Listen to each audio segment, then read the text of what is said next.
আজি আমাৰ উত্তৰ পূৰ্বাঞ্চলৰ আটাইতকৈ শেষ সীমা পাটকাই পাদদেশৰ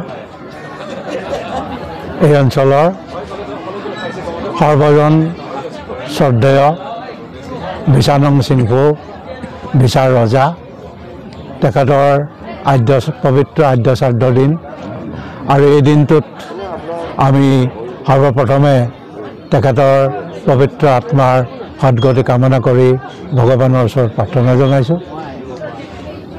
বিশানং সিংফু কোন আছিল এই বিষয়ে যদি কওঁ তেতিয়াহ'লে প্ৰথমে ক'ব লাগিব তেওঁৰ যিটো বংশ অৰ্থাৎ আমাৰ সৰ্বপ্ৰথম অসম তথা ভাৰতবৰ্ষত চাহ খেতিৰ যি ইতিহাস সেই ইতিহাস ৰচনা কৰোঁতা বিশা গাম দুজনকৈ স্বাধীনতা যোদ্ধা বিশা বোম আৰু বিশা গামৰ তেখেত আছিল পৰিণাতি।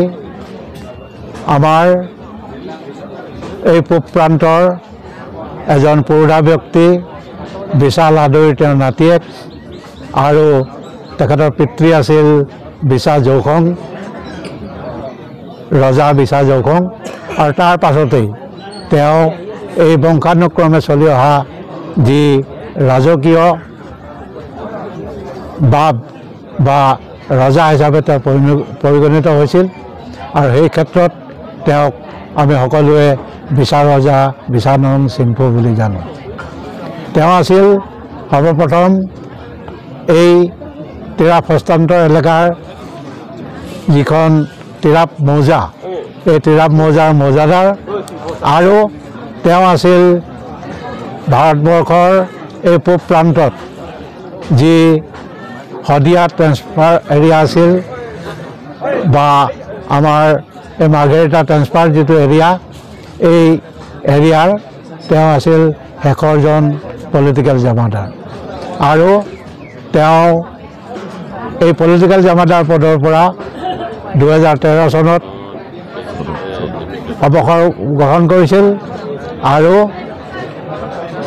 এই 2025 বৰ্ষত তেখেতে ইহলীলা সম্বৰণ কৰাৰ লগে লগে ভাৰতবৰ্ষৰ যিখন ৰাজনৈতিক ইতিহাস অৰ্থাৎ ৰাজনৈতিক ব্ৰিটিছৰ দিনৰ যি ৰাজনৈতিক যি ইতিহাস সেই ইতিহাস সমাপ্ত হ'ল বুলি ক'ব পাৰি। কাৰণ সেই ইতিহাসৰ পমখেদি শেষলৈকে পলিটিকেল জামাদাৰ যিটো পদ এই পদটোত তেওঁৰ অৱসৰৰ পিছতে বা তেওঁৰ মৃত্যুৰ পিছতেই এই পদটো নাইকিয়া হৈ গ'ল বুলি ক'ব পাৰি। গতিকে তেওঁ চৰকাৰীভাৱে বা নিজৰ চাকৰিৰ ক্ষেত্ৰত যিখিনি কৰিছিল সেইখিনি বৰ ডাঙৰ কথা নহয়। মুখ্য কথাটো হ'ল তেওঁ নিজে চেষ্টা কৰিছিল কেনেকৈ তেওঁ এই পূব প্ৰান্তত এসময়ৰ পৰাক্ৰমী যিখন সিংফু ৰাজ্য এসময়ৰ পৰাক্ৰমী যি সিংফু জনজাতি এই সিংফু জাতিটোক কেনেকৈ পুনৰ জীৱিত কৰি অসমৰ মানচিত্ৰত এটা সবল সুস্থ জাতি হিচাপে পুনৰ প্ৰতিষ্ঠা কৰিব পাৰে আৰু সেই কথা চিন্তা কৰিয়েই তেওঁ অন্য লগত কোনো ধৰণৰ বিশেষ আলোচনা বিলোচনা নকৰি কেৱল মাত্ৰ অসমৰ যিসকল স্বনামধন্য বুদ্ধিজীৱী আছিল এই বুদ্ধিজীৱীসকলৰ লগত দিহা পৰামৰ্শ লৈ তেওঁ সৰ্বপ্ৰথম আজিৰ পৰা প্ৰায় 40 বছৰ আগতে সিংফুসকলৰ যিটো জাতীয় উৎসৱ স্বপং য়ং মানুহ পয় এইটো উত্তৰ পূৰ্বাঞ্চলত প্ৰতিষ্ঠা কৰিলে আৰু তাৰ জৰিয়তে সমগ্ৰ জাতিটোক সমগ্ৰ অসমক এটা চিনাকি প্ৰদান কৰিলে আৰু এই স্বপং য়ং মানুহৰ পয়ৰ জৰিয়তেই লিখনিৰ জৰিয়তে বিভিন্ন কাৰ্যসূচীৰ জৰিয়তে জাতিটোক উজ্জীৱিত কৰি তুলিলে। গতিকে এই ক্ষেত্ৰত আমি নিশ্চয় ক'ব লাগিব বিশা ৰজাগৰাকী এই সিংফু জাতিটোক পুনৰ জীৱন দিলে আৰু এই জাতিটোৰ লগে লগে আমাৰ এই অঞ্চলত থকা যিবিলাক ক্ষুদ্ৰ ক্ষুদ্ৰ জনগোষ্ঠীয় লোক আছে তেখেতসকলৰ পৰিচয়টো দাঙি ধৰিলে। আমি তেখেতৰ বিষয়ে ক'বলৈ গ'লেতো গোটেই দিনটো গোটেই ৰাতিটো কৈ শেষ নহয়, তথাপিও এই ক্ষেত্ৰত বৰ বেছি আমি দীঘলীয়াকৈ ক'ব বিচৰা নাই, যিহেতুকে আমি আমাৰ পাছত আৰু বহুকেইজন ব্যক্তিয়ে তেখেতৰ বিষয়ে তেখেতৰ জীৱনীৰ বিষয়ে ব্যক্ত কৰিব।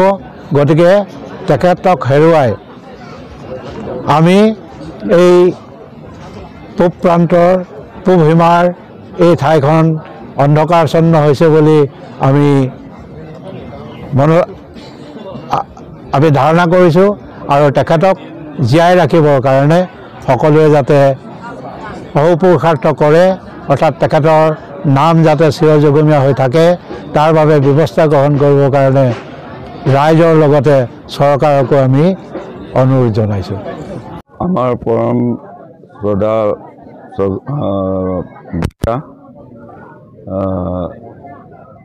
তেখেতে স্বৰ্গ প্ৰাপ্ত কৰিছিলে আৰু অহাকালি 21 তাৰিখে আমাৰ যোনটো ধৰ্ম ৰিচুৱেল সেইটো সম্পূৰ্ণ হ'ব। গতিকে আমাৰ অসম চৰকাৰ,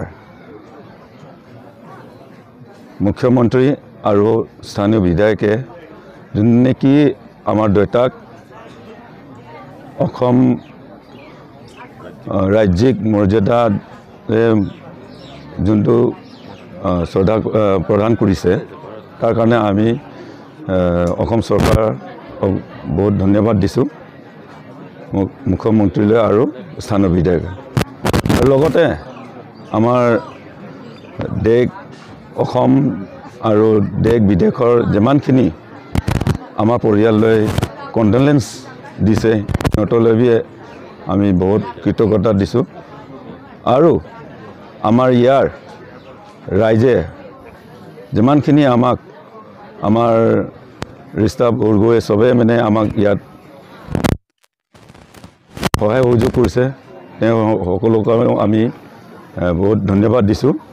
লগতে শেষত আমাৰ যিমান সাংবাদিক বন্ধুসকলে তাইসকলে মানে আমাৰ দেউতাৰ অন্তিম ক্ৰিয়াত মানে যিমানখিনি কভাৰেজ কৰিলে, তেখেতে ৰাজ্যখনত ভাৰত দেশত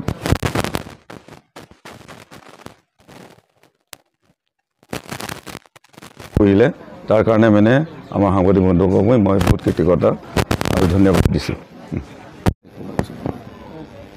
আজি স্বৰ্গীয় বিছানাং চিংফৌ ডাঙৰীয়াৰ পবিত্ৰ আদ্য শ্ৰাদ্ধৰ দিনা আমাৰ আদ্য শ্ৰাদ্ধস্থলীত বিভিন্ন দল সংগঠনৰ নেতৃবৃন্দ আৰু পৰিয়ালবৰ্গ সকলোলৈ মই মোৰ শ্ৰদ্ধাঞ্জলি তথা আমাৰ শ্ৰদ্ধাঞ্জলি জ্ঞাপন কৰিছোঁ ট্ৰাইবেল পিপলছ ফেডাৰেশ্যন অসমৰ তৰফৰ পৰা।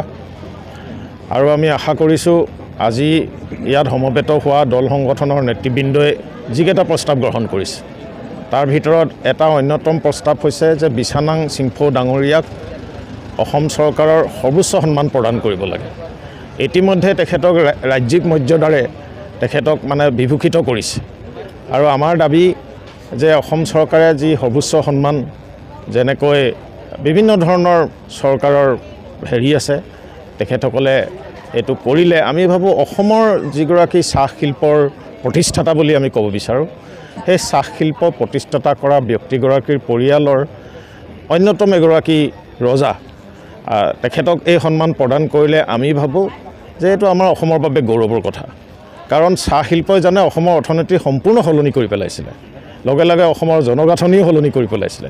গতিকে তেনে এটা গুৰুত্বপূৰ্ণ বিষয় মানে আমি ভাবোঁ অসম চৰকাৰে আমাক সুযোগ দিব লাগে, চিংফৌ জনগোষ্ঠীক, এই মাঘেৰিটা অঞ্চলৰ ৰাইজক এই সুযোগ প্ৰদান কৰিব লাগে, তেখেতক সৰ্বোচ্চ সন্মানেৰে বিভূষিত কৰি আমাৰ গৌৰৱ অসম চৰকাৰে প্ৰদান কৰিব লাগে। এইটো এটা অন্যতম দাবী।